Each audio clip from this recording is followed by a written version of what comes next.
मिलनी चाहिए। हर देश तो ये चाहेगा कि उसे भी यूनाइटेड नेशन सिक्योरिटी काउंसिल में परमानेंट सीट मिले, पर वो क्यों मिलनी चाहिए? तो इस पे कुछ खासियत है भारत में जिसके कारण उसे मिलना चाहिए।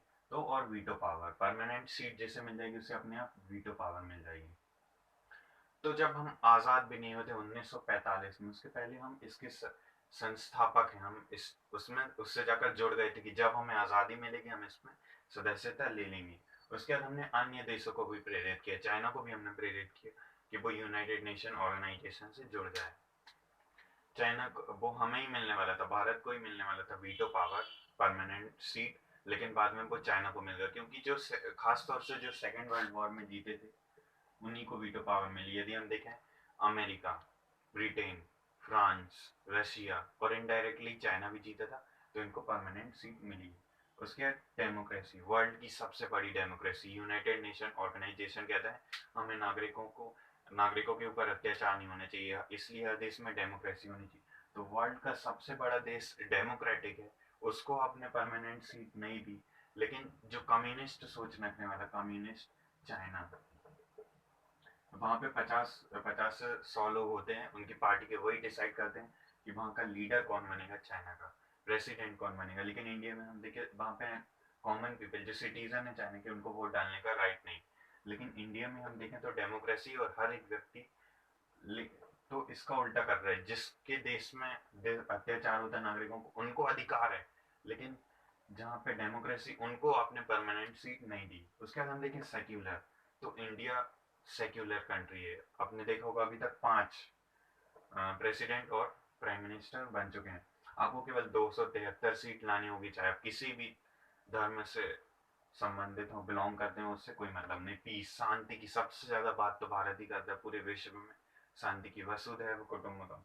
उसके बाद आतंक, भारत में आपने कभी नहीं सुना हुआ कि भारत का आतंकवाद दी जाकर दूसरे देश में हमला कर दिया, क्योंकि भारत ने कभी हुआ ही नहीं ऐसा आतंकवादी। एक था मुक्ति वाहिनी, वो तो चाहे पाकिस्तान बोलता भारत में आतंकवादी मुक्ति वाहिनी था, वो तो बांग्लादेश का था ना।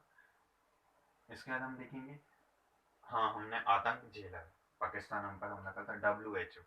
तो जो यूनाइटेड नेशन ऑर्गेनाइजेशन है वो ये कहता कि हमें नागरिकों की जान भी बचानी, तो हम सबसे ज्यादा वैक्सीन पहुंचाते हैं मलेरिया की, 90% पोलियो ड्रॉप इंडिया से ही जाती है। उसके संबंध, रिलेशन, यदि आप पूरी दुनिया में पाकिस्तान और उसके बाद चाइना, पाक और चाइना को देखें तो इन दोनों को छोड़कर इसके NTP, भारत ने अभी तक NTP में साइन नहीं किया। इन दोनों में साइन करना जरूरी है, इसके बाद आप यूनाइटेड नेशन ऑर्गेनाइजेशन के परमानेंट सीट ले सकते हैं। तो NTP क्या है, 1968, 1966 के बाद आप न्यूक्लियर, इसका फुल फॉर्म है न्यूक्लियर नॉन प्रोलिफरेशन ट्रीटी, यानी कि आप परमाणु हथियार नहीं रख सकते। यदि 1966 के बाद आपके पास परमाणु हथियार नहीं है तो आप इसको नहीं रख सकते। तो इसका भी हमारे पास जवाब है, फ्रांस ने इसमें बिना साइन किए इसका परमानेंट मेंबर बन गया था। और हम तो कभी किसी देश पर हमला नहीं करेंगे, नो फर्स्ट यूज, हम पहला तो यूज नहीं करेंगे, ओनली रिटेलिएट। रिटेलिएट मतलब हम उसको उसी की भाषा में जवाब देंगे। यदि कोई हम पर परमाणु हमला नहीं करेगा तो हम उसको पर परमाणु हमला नहीं करेंगे। उसके बाद NTBT 1996, 1996 के बाद आप परमाणु परीक्षण नहीं कर सकते। आप कहाँ नहीं कर सकते, हवा में नहीं कर सकते, पानी में नहीं कर सकते, जमीन में। तो भारत ने भी कहा पानी में, हवा में, उसने तो जमीन को खोद कर अंडरग्राउंड किया था परीक्षण। तो हमने इस ट्रीटी को भी नहीं तोड़ा। इसका फुल फॉर्म है कॉम्प्रहेंशन टेस्ट बैंक ट्रीटी। इसके मतलब 1966 के बाद, 1996 के बाद आप परमाणु परीक्षण नहीं कर सकते।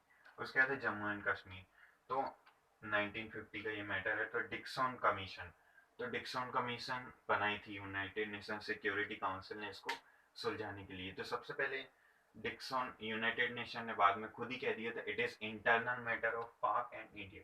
तो ये पाकिस्तान और इंडिया का इंटरनल मैटर है, जम्मू एंड कश्मीर, उस पर यूनाइटेड नेशन ऑर्गेनाइजेशन को बोलने का। उसके बाद बजट, हाँ ये बात सही है कि हम 1 से 2% टोटल खर्च देते, सबसे ज्यादा अमेरिका देता है, सबसे ज्यादा केवल हम 1 और 2% देते हैं। लेकिन ये भी देखना चाहिए कि वैक्सीन, सबसे ज्यादा पोलियो और मलेरिया की वैक्सीन हम फ्री ऑफ कॉस्ट वर्ल्ड में बांटते हैं। अब यूनाइटेड नेशन हम फ्री में देते हैं, 50 हजारों लोगों की, 50,000 से ज्यादा लोगों की हर साल अफ्रीका में जान बच जाती।